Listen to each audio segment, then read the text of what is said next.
बिस्मिल्लाहिर्रहमानिर्रहीम। अस्सलाम वालेकुम नाज़रीन, मैं हूं मोहम्मद बिलाल। आप देख रहे हैं बिलाल कांजू ऑफिशियल यूट्यूब चैनल। नाज़रीन, आपने अक्सर देखा होगा यूट्यूब पर, फेसबुक पर आजकल ब्लैक वीट, काली गंदम के बड़े चर्चे हैं। तो इस हवाले से चंद हक़ाइक़ आपके सामने रखने हैं कि अगर हम इसे ग़िज़ाई एतबार से देखें तो कितनी मुफीद है, और अगर हम इसे मुआशी एतबार से देखें यानी मुनाफा कमाने की गर्ज से, पैसों की खातिर, तो ये कितनी मुफीद है और इसका ओरिजिन क्या है। पाकिस्तान में इसे काश्त करके कितनी कामयाबी हासिल की जा सकती है। सबसे पहले मैं आपको बताता चलूं कि ये कोई आजकल की किस्म नहीं है। बहुत अरसा पहले कुछ ऐसे ममालिक जैसे कनाडा वगैरह में इस तरह के ट्रायल किए गए, लेकिन ये कोई इतनी कामयाबी हासिल नहीं कर सकी। जो इसकी प्रोडक्ट्स हैं उनको कोई इतना ज़्यादा जो है वो पसंद नहीं किया गया। जो सबसे पहली जो वैरायटी है वो है ब्लैक 76। इसके बाद ये तकरीबन 1970 की दिहाई में जो इंडिया है उसमें मोहाली के अंदर एक इंस्टीट्यूट है, national agri food biotechnology institute, Nabi इसे कहते हैं। वहाँ पर डॉक्टर मोनिका गार्ज, इन्होंने 7 साल मेहनत की और ब्लैक वीट तैयार की, और इन्हीं को ही क्रेडिट दिया गया, पेटेंट है तो, और उस वैरायटी का नाम रखा गया नाबी MG, यानी वही उनका नाम मोनिका गार्ज। अच्छा, अब हमारे यहाँ ऐसी कोई वैरायटी मंजूर भी नहीं है और ना ही कहीं से इंपोर्ट की गई है। अब जिस तरीके से भी आई है, लीगल है, जिस तरह से है, यहाँ पर लोग उसे मल्टीप्लाई कर रहे हैं और एज आ सीड सेल करके करोड़ों रुपए कमाने का दावा करते हैं। कि जो ग़िज़ाई अहमियत को उजागर किया जाता है, क्या वाकई ऐसा है या ये कोई फ्रॉड है? न्यूट्रिशनल हवाले से ये हमारी जो नॉर्मल वीट है उससे काफ़ी हद तक बेहतर है। उसकी वजह यह है कि इसमें नॉर्मल वीट के मुकाबले में, जो हमारी आम गंदम है हम इस्तेमाल करते हैं, उसके मुकाबले में डाइट्री फाइबर ज़्यादा होता है। इसके अलावा इसके अंदर प्रोटीन का लेवल निस्बतन हाई है, और जो इसके अंदर आयरन कंटेंट है वो हाई है। इसके अलावा कुछ फिनोलिक कंपाउंड्स या हम कह लें कि जो एंटीऑक्सीडेंट है उनका लेवल ज़्यादा होता है, और एंथोसायनिन, ये पिगमेंट्स होते हैं जो कलर्ड पिगमेंट्स होते हैं। जैसे आप देखें, गाजर देखें तो वो कैरोटीनॉइड्स की वजह से उसका जो कलर है वो रेड होता है। तरबूज में देख लें आप। इसी तरह जो है इसके अंदर भी कैरोटीनॉइड्स होते हैं, एंथोसायनिन्स हैं, जेंथोफिल्स हैं, और ये कहलाते हैं कलर्ड कंपाउंड। इसी तरह जो फेनोलिक कंपाउंड है उसमें ज़्यादा मिकदार में इसके अंदर पाया जाता है फेरुलिक एसिड। अच्छा, अब ये जो कंपाउंड है, जो इसका सीड कोट होता है ना, बाहर वाली जो इसका खौल होता है, समझ लें दाने का, कैरियोप्सिस हम इसको कहते हैं दानों को, तो उसके अंदर ये मौजूद होते हैं, और जैसे इनकी मिकदार में कमी ज़्यादा होती है उस हिसाब से कलर बदलता है। यानी ये सिर्फ ब्लैक वीट नहीं है, ब्लू वीट भी है, पर्पल वीट भी है, रेड वीट भी है। मसलन अगर आप बात करें ब्लैक वीट की, तो इसमें एंथोसायनिन का जो लेवल है वो 200 ppm तक क्लेम होता है। अमूमन जो है वो 140 ppm जो है एवरेज बनती है। सॉरी, ब्लू वीट की तो इसमें 80 ppm है, और अगर आप पर्पल वीट की बात करें तो इसमें 40 ppm है। जबकि जो हमारी आम नॉर्मल जो हमारी गंदम है इसके अंदर 5 ppm होता है।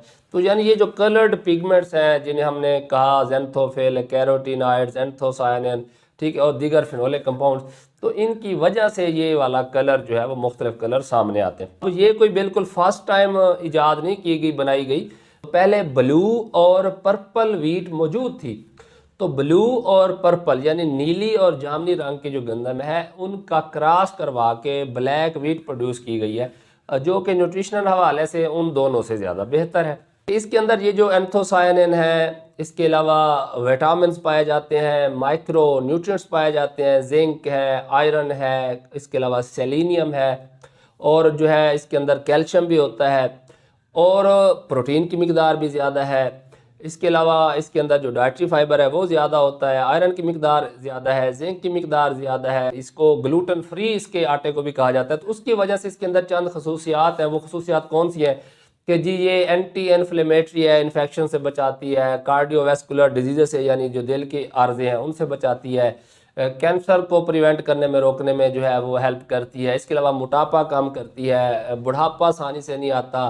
अच्छा जी, उसके अलावा जो कॉन्स्टिपेशन के मसाइल हैं, कब्ज़ वगैरह, वो नहीं होती अगर इसका जो है वो होल ग्रेन आटा जो है वो इस्तेमाल किया जाए। इसके अलावा जो है इसकी वजह से आपका जो इम्यूनिटी सिस्टम है वो बेहतर होता है, आप शुगर से महफूज रहते हैं। तो यहाँ तक तो ये बातें वाकई ठीक है कि ये न्यूट्रिशनल वैल्यू के हवाले से बहुत अच्छी है। मगर जो ये क्लेम करते हैं कि न्यूट्रिशनल वैल्यू भी अच्छी है और इसकी प्रोडक्शन भी ठीक है, जो हमारी दूसरी अक़साम है, जो हमारी नॉर्मल वीट है, तो ये बात गलत है। ये बात रिसर्च से साबित है कि इसकी प्रोडक्शन जो है वो हमारी नॉर्मल वीट से काफ़ी कम है। तो फिर अब इसे कौन काश्त करेगा और कौन इस्तेमाल करेगा? साफ ज़ाहिर है इसे वही काश्त कर सकते हैं जो हेल्थ कॉन्शियस है, जिनके पास पैसे का कोई मसला नहीं है। अच्छी से अच्छी, आला से आला चीज़ उन्होंने इस्तेमाल करनी होती है, क्योंकि पैसे की रेल पेल होती है। तो वो इसे बेशक वो काश्त करें अगर उन्हें कोई कहीं से सीड मिलता है। बहरहाल मैं ये बताता चलूँ कि ये गवर्नमेंट से कोई मंजूर शुदा किस्म नहीं है, कोई इसे जनरल कल्टीवेशन के लिए अलाउ नहीं किया गया। तो वो लोग इसे काश्त कर सकते हैं, इसका आटा इस्तेमाल कर सकते हैं। या फिर ये भी हो सकता है कि अगर आप किसी बड़े शहर के करीब रहते हैं, यानी कि जैसे लाहौर है, कराची है, इस्लामाबाद है, फैसलाबाद है, जहाँ पर उमरा रहते हैं, जहाँ पर लोगों की ऐसी सकत है कि वो इस तरह की चीज़ें जो है वो ख़रीदें भी और आटा जो ब्लैक व्हीट का फ्लोर होता है और उसे इस्तेमाल भी करें। या अगर आपकी कोई अपनी वेबसाइट है, आपका कोई ऐसा प्लेटफॉर्म है जिसके ऊपर आप इसका आटा जो है वो सेल करके ऑनलाइन सेल करना चाहते हैं, क्योंकि बड़े बड़े लोग हैं जो हेल्थ कॉन्शियस हैं जो लेना चाहते हैं, यानी कोई ना कोई इसको प्रोसेसिंग आपको जो है ना वो शेप देनी पड़ेगी कि आप इसे उगाएं, उसके बाद इसकी प्रोसेसिंग करें, कोई आटे की मार्केटिंग का प्लेटफॉर्म बनाएं। तो फिर तो है, या कोई आपका ऐसा कंट्रैक्ट बायर मिल जाए जो आपसे ये ख़रीदे। तो अगर डबल कीमत पर बिकती है तो फिर हमारी जो आम वीट है उसके मुकाबले में इसकी जो है वो पैदावार तो कम है, लेकिन कीमत जो है वो ज़्यादा होगी, तो आप इसे कवर कर सकते हैं। मगर मैं आपको ये बताता चलूँ कि मतलब यहाँ इसमें कहा जाता है कि इसमें 60% आयरन है, 60 ppm आयरन है, तो ये बात ठीक है। मगर इसमें जो ये जिंक का बताया गया है कि 35 ppm तक जिंक है। तो मैं आपको बताता चलूँ कि जो हमारी वैरायटीज़ हैं जैसा कि जिंकोल है, तो इसमें भी 32 ppm तक जो है वो 33 ppm तक जो है वो जिंक मिल जाती है। अच्छा, जबकि जो ये अजरक डेरा है इसमें 38 ppm तक जो है वो जिंक मौजूद है। तो इस हवाले से कोई हमारी ये जो आम अक़साम है वो भी कहीं पीछे नहीं है, और इनको भी अब फोर्टिफाइड जो है वो किया जा रहा है। ज़्यादा अक़साम जो भी अब मार्केट में आ रही हैं, नई अप्रूव हो रही हैं, उनमें जिंक के लेवल को, आयरन के लेवल को ख़ासी अहमियत दी जा रही है, ताकि जिंक की डेफिशिएंसी और जो ख़ासकर हमारे गरीब तबका है, साफ ज़ाहिर है वो अब ऐसी खुराक तो नहीं अफोर्ड कर सकते जिससे वो खून की कमी का शिकार ना हो, या कह लें कि तो इसमें आयरन की वजह से हमें हीमोग्लोबिन की जो तैयारी है, यानी खून बेहतर होता है, खून बढ़ता है, बनता है। तो हमारे यहाँ भी मार्केट में ऐसी इकसाम लाई जा रहे हैं जिनमें जिंक और आयरन वाफिर मिदार में मौजूद हो, ताकि गंदम तो हम में से हर कोई इस्तेमाल करता है ना, अमीर हो या गरीब हो, आटा तो इस्तेमाल करता है, तो उससे उनकी जिंक की कमी भी पूरी होती रहे और आयरन की कमी भी पूरी होती रहे, ताकि जो छोटा कद रह जाना, इसके अलावा जो है ग्रोथ कम रह जाना, और इसके अलावा खून की कमी, एनीमिया की जो प्रॉब्लम आती है, उससे जो है वो बचा जा सके। बिल्कुल ही लोअर क्लास तबका है, मिडिल क्लास तबका है, वो भी अच्छी सेहत जो है इंजॉय कर सके।